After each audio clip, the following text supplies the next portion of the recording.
हाँ, पिछले कक्षा में हमने पढ़ाया था यूक्लिड विभाजन प्रमेय का।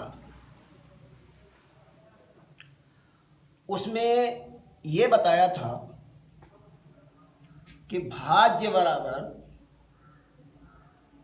भाजक गुणे भागफल धन शेषफल। उसी के आधार पर हम किन्हीं दो संख्याओं का या तीन संख्याओं का, जितनी भी संख्याएं दी हुई हों, हम एचसीएफ कैसे ज्ञात करेंगे। तो सबसे पहले दो धनात्मक पूर्णांकों का महत्तम समापवर्तक होता क्या है, पहले ये हम जानें। महत्तम समापवर्तक, अपवर्तक माने होता है, जैसे दो संख्याएं दी हुई हैं, एक संख्या बड़ी है एक छोटी है। अगर छोटी संख्या से बड़ी संख्या विभाजित हो जाती है तो उसका अपवर्तक कहलाती है। अब दो संख्याओं में कौन सबसे बड़ा अपवर्तक है, वही उसका महत्तम समापवर्तक होता है। वो बड़े से बड़ा धनात्मक पूर्णांक जिससे दी हुई संख्याएं पूर्ण रूप से विभाजित हो जाएं, वो धनात्मक पूर्णांक उन दी हुई संख्याओं का महत्तम समापवर्तक कहलाती है। अब जैसे हमें निकालना है 32 और 54, 32 और 54 का हमें महत्तम समापवर्तक ज्ञात करना है। तो इस तरह देखिए,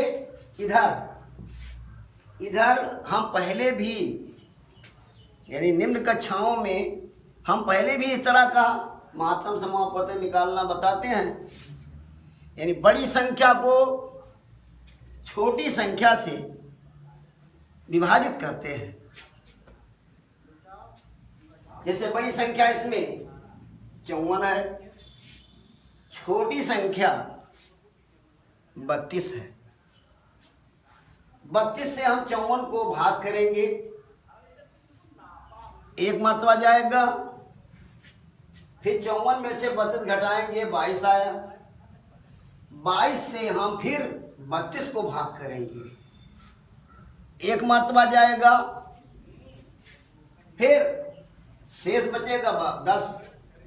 हम 10 से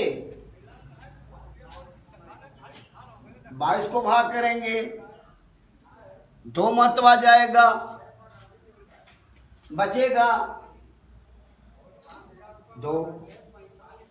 अब बचा 10।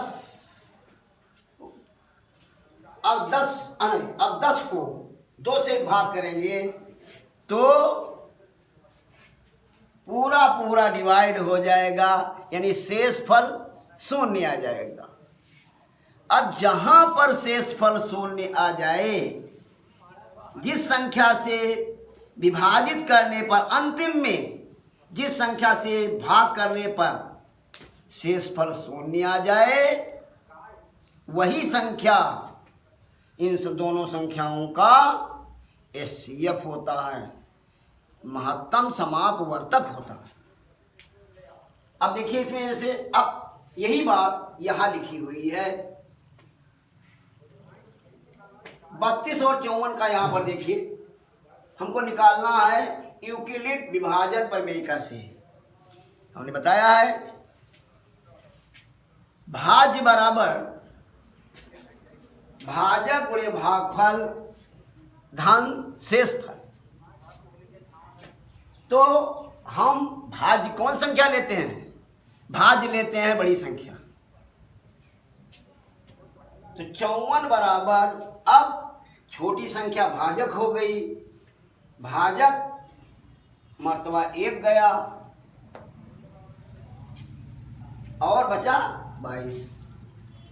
अब हम 32 को फिर 32 को इस 22 देखिए यहाँ लिखा इसी से बने करेंगे, जो अंत में शेष बचता है इसी से करेंगे, 22 से करेंगे।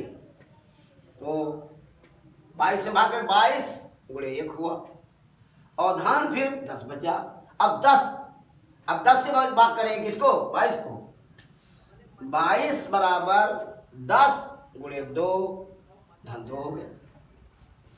अब हम 10 को 2 से भाग करेंगे, शेषफल 0 आ गया। जब शेषफल 0 आ जाए तो समझ लीजिए कि हमारा एचसीएफ निकल चुका।